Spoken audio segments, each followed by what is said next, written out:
As you all know कि भारत सरकार ministry of culture जो है it is committed to promotion of preservation promotion protection of culture heritage of India. Culture में heritage में हमारा दोनों आता है, intangible and tangible. Tangible heritage में जो आप समझ सकते हैं, जो हमारे कुछ संस्थाएं ASI हैं, जो जितने भी मॉन्यूमेंट्स हैं, जो हमारे पुराने धरोहर हैं, उनको हम प्रिजर्वेशन कंजर्वेशन का काम करते रहते हैं और उसके लिए काफ़ी एक मैकेनिज्म बना हुआ है। जितना है कोशिश कर रहे हैं और बढ़ा सकें। और भी आप लोग बताएं कि यहाँ पे कुछ तकलीफ है, यहाँ पे नहीं हो रहा है। हमारा 36 सर्किल है ASI का, हर स्टेट में है, डिस्ट्रिक्ट वाइज बना हुआ है। यहाँ पे जम्मू में है और कश्मीर में भी हमारा सब सर्किल है।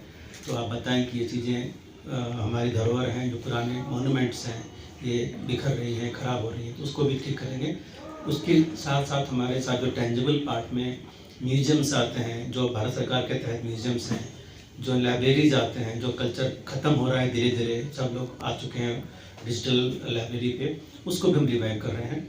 सिर्फ उसकी बात ये नहीं कि जो हम सिर्फ लाइब्रेरी में सिर्फ पुस्तक किताबें रख रहे हैं, जो हमारी पुरानी मैन्युस्क्रिप्ट्स हैं, जो पुराने जो डॉक्यूमेंट्स हैं, उन चीज़ों को भी हम चाहेंगे कि प्रमोट करें। आप लोग बताते रहें कि इस जगह पे बहुत सारी, चाहे कुरान शरीफ ओरिजिनल मिल जाए, चाहे आप रामायण ओरिजिनल मिल जाए, चाहे कोई ऐसा चीज़ किसी के हाथ से लिखा हुआ मैन्युस्क्रिप्ट मिल जाए यहाँ पे, या शिलालेख पे जो वो मिल जाए, तो भी आप बताएं। तो उसको हमारे लिए एक मैन्युस्क्रिप्ट मिशन के तौर पे हमारा एक ये चलता है, प्रोग्राम चलता है, जिसको हम लोग कहते हैं NMM, नेशनल मैन्युस्क्रिप्ट मिशन। इसका काम ये है कि जो भी हमारे देश में, क्योंकि जो चीज़ें लिखी हुई हैं उसको तो हम चाहेंगे कि कम से कम हमारे पास वापस आ जाएं, उसको प्रिजर्व कर लें। आपसे लेंगे नहीं, आप ही के जगह पे, आप ही के ठिकाने पे रहेंगी वो। उसको केमिकली और कैसे प्रिजर्व करना है, उसको वो प्रिजर्व करके उसका एक फ़ोटो लेके हम अपने वेबसाइट पे जो या उनके पास अब चला जाएगा। उसको यूज़ करने के लिए कोई भी हमारे पास फॉरेन स्कॉलर्स चाहते हैं कि आप ये बताओ कि कश्मीर की हिस्ट्री कहाँ से शुरू होती है, तो आप कहाँ कहाँ बताएंगे, कितना बता पाएंगे। तो जो भी हमारे पास ओल्ड लिटरेचर्स हैं, या तो हमारे शिलालेख पे लिखी हुई हैं, जिसको हम लोग एपिग्राफी बोलते हैं, या फिर जो हमारे जो पेपर पे लिखी हुई हैं, जो उन ज़माने में पेपर थे, वो पेड़ के खाल पे लिखते थे, वो हैं। वो चीज़ों का जहाँ जहाँ भी आपके पास उसका मिलता है, जिक्र मिलता है, करके उसका एक फ़ोटो लेके हम अपने वेबसाइट पे जो या उनके पास अब चला जाएगा। उसको यूज़ करने के लिए कोई भी हमारे पास फॉरेन स्कॉलर्स चाहते हैं कि आप ये बताओ कि कश्मीर की हिस्ट्री कहाँ से शुरू होती है, तो आप कहाँ कहाँ बताएंगे, कितना बता पाएंगे। तो जो भी हमारे पास ओल्ड लिटरेचर्स हैं, या तो हमारे शिलालेख पे लिखी हुई हैं, जिसको हम लोग एपिग्राफी बोलते हैं, या फिर जो हमारे जो पेपर पे लिखी हुई हैं, जो उन ज़माने में पेपर थे, वो पेड़ के खाल पे लिखते थे, वो हैं। वो चीज़ों का जहाँ जहाँ भी आपके पास उसका मिलता है, जिक्र मिलता है, तो आप हमारे साइट पे जाएंगे, नेशनल मैन्युस्क्रिप्ट मिशन NMM, उस पे जाके आप अपना बता दें कि इतना सारा धरोहर मैन्युस्क्रिप्ट इस घराने के पास है, या इस मस्जिद में है, मंदिर में है, या फिर कोई मॉन्यूमेंट में है, या किसी के पास कोई राजसी खानदान उसके पास पड़ा हुआ है। हम लेंगे नहीं उनसे, पर हम चाहेंगे कि पूरा दुनिया देखे उसको। और अभी आप देखेंगे जो हमारा NMM जो हमारा वेबसाइट है, उस पर इंटरनेशनल हिट 80% है। बाहर की दुनिया they want to know more about India, कि कब से आपका धरोहर है, कब से क्या है, वो चीज़ें हैं, वो भी देखते हैं यहाँ पे। अभी रिसेंटली, अब रही बात टेंजिबल की, जो हम बात कर रहे हैं, रिसेंटली सिनौली में, अभी आप जाएंगे, हमारी ASI का ग्रेटर नोएडा दिल्ली के पास में एक इंस्टीट्यूट है, सिनौली में करीब वहाँ पे खुदाई हुई, अभी से 2-4-6 महीने पहले की बात है। और वहाँ पे जो हम लोगों ने देखा कि हमारे पुराने ज़माने में लोग महाभारत में, चाहे इसमें लोग रथ पे सवार होकर लड़ते थे, वो हमारे दिमाग में सिर्फ जहन में बैठा हुआ कि रथ ऐसा होता था। अभी उन्होंने, हमारे ASI के ऑफिसर्स ने उसकी पूरी खुदाई करके पूरे का पूरे एक रथ निकाला है, जो कि कम से कम आज के तारीख से 25 साल पुरानी रथ है। अब ये डिस्कवरी पे भी अवेलेबल है, आप देख सकते हैं, सिनौली का आप टाइप करेंगे और एक्सकेवेशंस, तो उसमें उसको लोगों ने विश्वास नहीं किया कि ये डिस्कवरी वाले सही बोल रहे, क्योंकि 202 second century, 3rd century BC से पहले कोई जा नहीं सकता। और उसके 1500 साल पहले तक हम गए हैं, जो कि पूरी इतने बड़ा व्हील बना हुआ है, व्हील में कॉपर के ये लगे हुए हैं, लकड़ी तो सड़ चुकी है, लेकिन उसको कॉपर कील से, उस तरीके से वो भी है। तो वो चीज़ें आपको दिखाते हैं कि हम किस ज़माने में जो लोग कहाँ कहाँ जंगलों में थे, तब हम अपने पहियों का आविष्कार करके रथ से हम चलते थे। तो वो चीज़, वो हमारा उसको धरोहर हम मानते हैं। और वर्ल्ड में हमारा सॉफ्ट पावर जो है इज आवर कल्चर हेरिटेज। तो वो हम दिखाना चाहेंगे पूरे दुनिया को कि हम कहाँ पे स्टैंड करते थे आज से ज़माने पहले, और आप तो अभी सब शुरू के हो। तो ये चीज़ें, दैट वाज वो टेंजिबल पार्ट। तो टेंजिबल में मैंने बता दिया कि हमारे जो एएसआई के मॉन्यूमेंट्स हैं, जो हमारे एक्सकेवेशंस हैं, उसके बारे में कर रहे हैं, और जो हमारे मैन्युस्क्रिप्ट मिशंस है उसके बारे में हम लोग कुछ कुछ कर रहे हैं। है कि अगर आपके पास कोई संस्था, कोई आपके पास कॉर्पोरेट मिल जाते हैं यहाँ पे, कि ठीक है यहाँ पे अगर कोई बड़ा होटल है, ताज होटल है, आप बोलो कश्मीर में आप आ रहे हो, कश्मीर से पैसे कमा रहे हो, आप हमारे टूरिस्ट यहाँ पे आ रहे हैं, आप हमारे जो लोगों को एम्प्लॉयमेंट की अच्छी बात है, आप 2% आप सरकार को दो, वो सरकार 2% हमें वापस देगी ये काम करने के लिए। फिर मैं सिस्टमेटिक तरीके से करूँगा।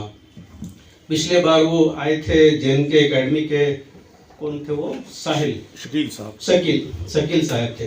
तो वो डिप्टी सेक्रेटरी थे। मैंने उनको ही बोला कि आपके यहाँ पे बहुत लोग अप्रोच करते होंगे कि मुझे कुछ फंडिंग कर दो, ये करना है, वो करना है कुछ, लेकिन आपकी भी लिमिटेशंस है, आप कितना कर पाओगे, आपके पास बजट होता है अपना। तो आपके पास ऐसे कुछ प्रोजेक्ट्स होते हैं जिसको आपको लगता है कि इसको बचाना बहुत ज़रूरी है कश्मीर के, कश्मीरियत के लिए, आपके ट्रेडिशंस के लिए, कल्चर हेरिटेज के लिए, आप उसको हमारे तरफ फॉरवर्ड कर सकते हो, उसको हम फंडिंग करेंगे। डायरेक्टली मेरे पास आने से, क्योंकि हमको स्क्रीनिंग करना पड़ेगा, वो दिक्कत होगी। अगर वो उनके थ्रू आ जाते हैं हमारे पास, या हमारे NSD के जो कन्वीनर है यहाँ पे, जो हमारे इंचार्ज है, इनके थ्रू, तो हमारे पास ये मालूम हो जाए कि ये संस्था फर्जी नहीं है, ओरिजिनल है, और सालों से चल रही है और चलेगी आगे। फ्लाई बाई ऑपरेटर नहीं है कि 2 दिन में निकल जाए। तो एक वो मैकेनिज्म है, या तो वो अपने आप किसी स्पॉन्सर को ढूंढ के ले आओ कि भाई आप चलो, आपको टैक्स एग्जेम्पशन दिलवाते हैं, आप फंडिंग कर दो, हमको आज पैसे मिल जाएंगे। दूसरा तरीका होता है कि कुछ भी नहीं समझ में आता है, आप उनके थ्रू आप एक पूरा प्रोजेक्ट बना के भेजो कि हम लोग साल में 10 तरह का फंक्शन करेंगे, ऐसे ऐसे करेंगे, आप हमें इतना पैसा दे दीजिए, हम लोग वो कंटिन्यू करेंगे 1 साल तक। 1 साल का हम खड़े हो जाएंगे अपने आप से। उसके अलावा कोई ऐसे, जो मैंने धरोहर की बात करी, जो आपके पास जो ऐसे मॉन्यूमेंट्स हैं, जो कि ASI का मॉन्यूमेंट्स है, तो वो अच्छी बात है, उसको तो हम डायरेक्टली कर सकते हैं। जो न ASI का है, न स्टेट गवर्नमेंट का है, फिर भी हमारी अच्छी ये है मॉन्यूमेंट है, जो हमारे पुराने धरोहर हैं, वो टूटते फूटते दिख रही है। उसको भी आप किसी सेम मैकेनिज्म पे, किसी कॉर्पोरेट के थ्रू आ जाओ, या तो आप मुझे प्रपोजल भेज दो कि ये चीज़ को मुझे ठीक करनी है, आप किसी को ढूंढ के दे दो। तो हमारे पास जो कॉर्पोरेट्स आते हैं, तो मैं बोलूँगा मेरे पास 4-5 कश्मीर के प्रोजेक्ट्स आप देख लो, कोई लेना चाहे तो उसको करवा देंगे हम लोग। ये 4-5 तरीके से हम लोग कोशिश करेंगे नेशनल कल्चर फंड के थ्रू ये करने के लिए, प्रमोट करने के लिए, tangible and internal culture heritage, इस तरीके से हम लोग करेंगे। और भी हमारे कल्चर में, हमारे वेबसाइट में कई स्कीम्स मिल जाएंगे, जो कि गुरु शिष्य परंपरा देते हैं। हर गुरु अपने 4 शिष्य को पाल सकता है ना, तो उसको हम लोग स्कॉलरशिप देते हैं फेलोशिप प्रोग्राम से।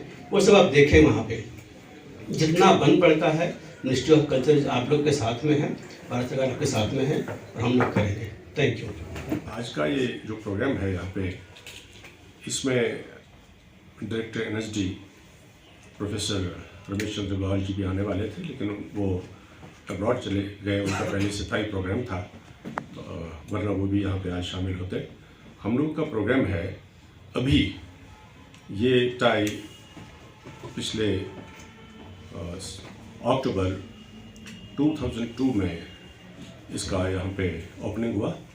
उसके बाद हमने एक वर्कशॉप किया साथ में ही, और बीच में कुछ डॉक्यूमेंटेशन हुआ, बाकी चीज़ें हुई, और अभी फॉर्मली ये स्टार्ट हो गया।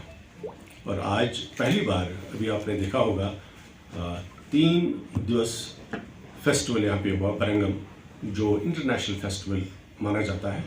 उसमें 3 नाटक हुए, और ये NSD की तरफ से हुए, और इसमें टाई ने अपना भरपूर ताउन दिया, और ये सारे काम में कोलैबोरेशन है हमारी JNK academy of art, culture and languages की। और अभी अब वर्कशॉप एक शुरू होने वाला है, जिसका डायरेक्टर साहब ने भी यहाँ पे ऐलान किया था जब ओपनिंग हुई थी अभी इस वर्कशॉप, ये अपना फेस्टिवल की, तो उसमें ये कहा गया था कि हम क्या क्या प्रोग्राम करेंगे। और फिलहाल 11 तारीख से एक वर्कशॉप होगा, और उस वर्कशॉप में जो यहाँ के थिएटर कर्मी हैं, जिन्होंने बहुत काम किया थिएटर के लिए, लेकिन बेसिक ट्रेनिंग नहीं है, जैसा हम कहते हैं बार बार कि जो ये थिएटर करना है ये पार्ट टाइम जॉब नहीं है, ये फुल टाइम जॉब है। इसके लिए प्रॉपर ट्रेनिंग की ज़रूरत है और प्रॉपर टाइम इसमें देना पड़ता है, तभी कुछ काम बनता है। उसी कारण ये वर्कशॉप्स हम करेंगे फिलहाल। और उसके बाद डायरेक्टर साहब ने ये भी कहा उस ऐलान में अपने कि 2 साल का एक सर्टिफिकेट कोर्स होगा जो वैलिड होगा, यूनिवर्सिटी के साथ उसका टाइप करेंगे, उनका रिकग्निशन होगा जो आगे इन बच्चों के काम आएगा। तो फिलहाल वर्कशॉप का 11 तारीख से शुरू होना है और इसमें फॉर्म्स अभी बच्चे ले रहे हैं और ये फिलहाल 12 दिन का है। ये प्रोग्राम फिलहाल का है हमारा और आगे इस तरह के प्रोग्राम्स